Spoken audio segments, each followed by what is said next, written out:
father of Janine Brower, told Janine's story of how at a very young age she decided she wanted to make the ultimate gift by becoming an organ donor after watching a show on television. Janine was upset at the time because she was a minor and she was unable to sign up on the donor registry. Little did her family know that a short time later they would have to carry out Janine's wishes. In Janine's short life, her choice to become an organ donor helped to save the lives of over at least 3 people. This year we are taking the opportunity to celebrate life with a recipient family. In December 2012, Shannon Schroen received the devastating news that no parent would ever want to hear. Her son Jake was diagnosed with end-stage dilated cardiomyopathy. There were no treatment options. Her 2-year-old son needed a heart transplant. Her life changed at that moment. Jake was admitted into the hospital and added to the transplant waiting list. In December, members of her family started a Facebook page, Heart for Jake, as a fundraising effort. A page that today has over 11,000 followers. By February, Jake's mom, Shannon, had begun blogging her and Jake's story. A story of day after day being confined to the pediatric floor of a transplant center, just waiting for the call to say that there was a suitable heart for Jake. On March 24th, 2013, after 112 days in the hospital, that call came. There was a heart for Jake. Jake had his heart transplant on March 23rd, and 17 days later, on April 9th, 2013, he was finally discharged after being in the hospital for 4.5 months. The next year that followed was a time of healing and recovery, not only for Jake, but for his whole family. On March 23rd, 2014, 1 year after Jake's transplant, a celebration was held by the Schroen family. A celebration not only for Jake and his recovery, but a celebration for Jake's donor.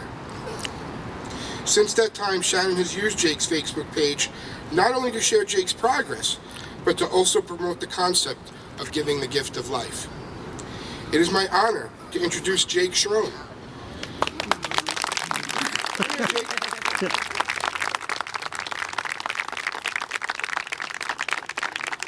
This is why we do what we do, right?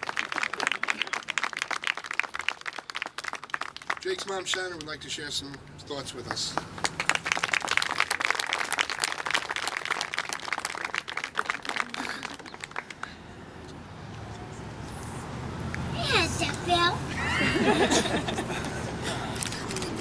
In the early morning hours of December 1st, 2012, I brought Jake, who was 18 months old at the time, to the emergency room.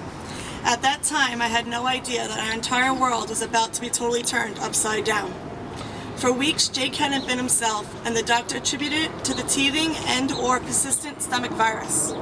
But that morning, Jake was having trouble breathing, so I rushed him to this hospital's emergency room. When the doctor came back to the room, I was expecting him to say that Jake had pneumonia or some other respiratory ailment. But when he said Jake was in congestive heart failure, I felt like I got punched in the chest. I couldn't breathe and the whole room started spinning on me. I was in hysterics as I called my husband and my parents and told them to get here quick because I couldn't focus on anything the doctor was telling me. When my family got there, the doctor explained that when they did the chest x-ray, Jake's heart showed that it was grossly enlarged and that the Staten Island University Hospital couldn't treat him and Jake would have to be transferred to a heart transplant hospital. When we heard the word transplant, we were all like, what are you talking about? A transplant? How can that be? The doctor tried to calm us down and told us that this would be the worst case scenario and that Jake would be first given medication, and if that didn't work, then a transplant would be the only option. But at any rate, Jake would have to go to the heart transplant hospital in the event he did need a transplant. And Jake was transferred to the Children's Hospital at Montefiore,